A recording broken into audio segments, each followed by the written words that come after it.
Hi there. Today we're talking tips on how to change your relationship with alcohol from the perspective of an expert. As a psychologist who also works as an alcohol counsellor, I've picked up some useful knowledge about what really works, particularly when you're taking those first steps towards change. So let's get started. Number 1, reflect on the role alcohol is playing for you right now.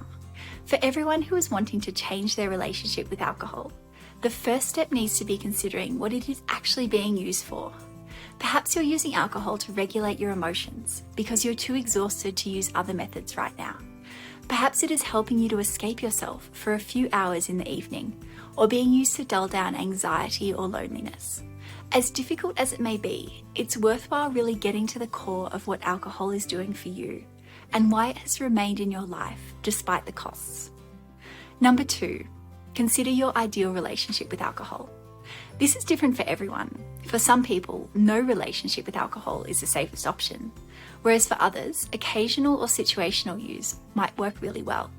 Think big. Even if you don't feel it is possible right now, just consider what it would look like in your ideal world. Number 3, set goals. The next step is to move the needle a bit towards that big ideal relationship with alcohol. But don't worry, we want to start small. Making minor changes to your behaviour is way more sustainable than big life-altering ones. Your goal might be to not keep alcohol in the house and to only drink when out with friends, or perhaps it is to drink a big glass of water when you finish your glass of wine. The key is that you're switching up your behaviour to move towards lower risk drinking, bit by bit. Number 4, self-monitor.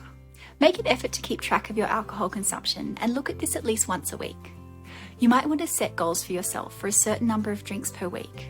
And if you want to get nerdy, represent this on a graph so you can see the numbers dropping. This is really motivating, and recording each thing you drink also keeps it at the forefront of your mind. Number 5, be kind to yourself. During this process, you might also need to remind yourself that yes, you are human, and sometimes change doesn't happen as quickly as you'd like.